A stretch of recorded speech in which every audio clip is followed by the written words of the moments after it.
Galactic historians would later argue about when the myth of humanity truly began. Some claimed it started with the silence, others with the ruins, but most agreed it was the absence that fooled everyone. In a universe loud with signals, empires announcing themselves through conquest and spectacle, Earth had gone quiet. Too quiet. On the outer rim of known space, where star charts grew thin and travel lanes became unreliable, the blue planet faded from relevance. Explorers marked it as biologically rich but strategically insignificant. Scholars filed away ancient reports that spoke of stubborn bipeds, who fought wars over ideals and lines drawn on maps. Those reports gathered dust. To the Galactic Council, humans were an inconvenience of history, a footnote from an era before interstellar order, a species that never unified, never expanded beyond its system in any meaningful way. Their probes had detected primitive satellites, bursts of electromagnetic noise, nuclear scars on the surface. Then, over time, even those signs diminished. No great orbital structures appeared. No megacities spread into the vacuum. No declaration of ascension reached the stars. So the Council concluded what empires always concluded when they saw weakness. Humanity had failed. At the edge of Council space, the Karzun Dominion listened with interest. The Dominion did not value myths, only opportunities. Their fleets were vast, their doctrines simple. Worlds that could resist were negotiated with. Worlds that could not were harvested. Earth, according to every modern scan, could not. Its defenses were laughable by galactic standards. Its people were divided into hundreds of political units. Its weapons were crude. The Dominion's analysts projected total compliance within 6 planetary cycles. The decision to move was unanimous. When the Karzun Armada emerged from hyperspace, it did so with deliberate theatricality. Hundreds of warships unfolded into real space like blades drawn from nothing, their hulls glowing with energy fields that bent light and space around them. From orbit, they formed a lattice of power above the planet, blotting out stars and turning night into a permanent twilight. Their arrival was detected instantly. Across the United States, alarms sounded that most civilians had never heard before. Emergency broadcasts cut through television programs and phone screens. Military bases went to full alert. Airspace closed. Power grids shifted into hardened modes.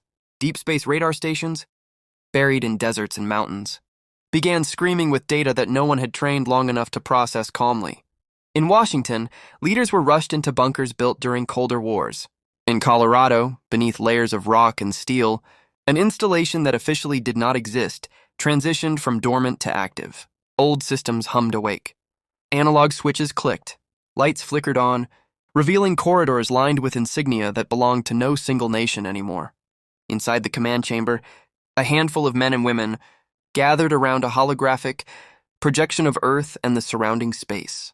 Their uniforms bore no flashy ranks, only a simple emblem, a circle enclosing a star, fractured but unbroken. Some of them had gray hair, some walked with old injuries. All of them had been waiting for this moment longer than they cared to admit. General Marcus Hale stood at the center, his hands resting on the edge of the table. He had been a young officer when the first off-world contact theories were debated seriously, when humanity realized it might not be alone. He had watched governments argue, collapse, reform. He had watched wars nearly end the species and then, paradoxically, push it forward. "They've arrived openly," one of the analysts said, her voice steady despite the scale of what they were seeing. No attempt at stealth. No diplomatic preamble. Hale nodded. "That tells us everything we need to know." A new signal cut through the room. The Karzun broadcast was short, translated automatically by Systems Humanity, had never publicly admitted to perfecting. Planetary Authority of Earth. This world is hereby claimed by the Karzun Dominion. Surrender your military assets. Resistance will result in termination. Silence followed. Not the panicked silence of fear, but the heavy pause before a decision already made is acknowledged. "They think we're alone," someone muttered. Hale allowed himself a thin smile. "They think we're what the records say we are." He straightened, his voice carrying through the chamber. "Initiate Protocol Atlas. Around the United States and far beyond it, systems that had never been linked on any civilian network came alive. Satellites adjusted their orbits in patterns no astronomer had noticed before. Deep-sea arrays powered up beneath the Atlantic and Pacific. In forgotten launch facilities scattered across deserts, plains and tundra armored doors slid open for the first time in decades. Above the Karzun Armada, the planet appeared unchanged.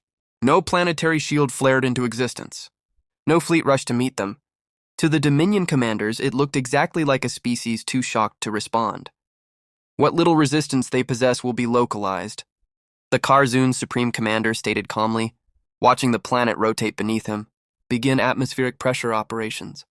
Let them feel our presence. Energy beams lance down into uninhabited ocean regions, boiling water and sending shockwaves across coastlines. It was a demonstration, not an attack. A reminder of power. On Earth, the oceans roared. Tides surged. Sensors recorded the strikes, feeding data into models that had been built for precisely this scenario. Telemetry confirmed, the analyst said.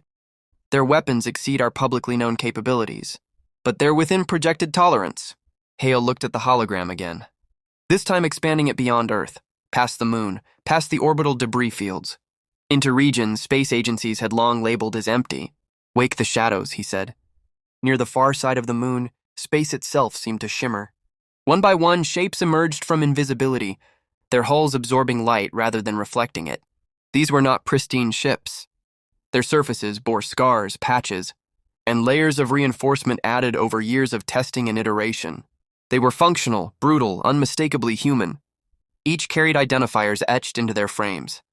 Not the names of gods or emperors, but places, states, cities, memorials. The Karzoon sensors reacted a fraction of a second too late. What is that? A Dominion officer demanded. Before the question could be answered, more contacts appeared, hundreds, thousands, not forming elegant attack patterns, but spreading out in overlapping fields of fire, covering every vector of approach. They moved with a confidence born of simulation after simulation, of planning done in silence while the galaxy looked elsewhere. On the command bridge of the lead Karzoon vessel, alarms finally sounded. They have a fleet, an officer said, disbelief edging his voice. It was concealed, perfectly concealed. The Supreme Commander's mandibles clicked in irritation. Impossible. Our scans? We're looking for empires, Hale said, his voice suddenly filling every Karzoon channel simultaneously. The Dominion commander froze as the translation resolved. This is United Earth Defense Command, Hale continued. You are in violation of sovereign space. Power down your weapons and withdraw immediately. For the first time in generations, a Karzoon commander hesitated. You were classified as non-threatening, he replied slowly. Your species showed no signs of expansion. No unity, no capability. We learned, Hale said simply. The hard way. The silence that followed was broken by the low hum of human ships charging weapons. Railgun capacitors spun up. Missile bays opened. Drone swarms deployed. Each unit cheap, replaceable. Designed with one purpose, overwhelm. The Karzoon commander made his decision. Fire! Energy beams cut through space, striking the nearest human vessels. Shields flared, bent, held. One ship took a direct hit and split apart, its debris scattering in a silent explosion. Hale didn't flinch. Return fire! Human railguns spoke and space itself seemed to shudder. Slugs accelerated to relativistic. Speeds crossed the distance between fleets in seconds, punching through Karzoon shields that had never been tested against such brute force kinetics. Missiles followed, their guidance systems adapting in real time, rerouting around countermeasures, learning with every intercepted projectile. The Dominion's elegant formations dissolved into chaos. They're not fighting like a unified fleet, a Karzoon officer shouted. Each vessel is acting independently. They always have, Hale said, more to himself than anyone else. Human doctrine had never relied on perfection. It relied on redundancy, adaptability, and the assumption that something would go wrong.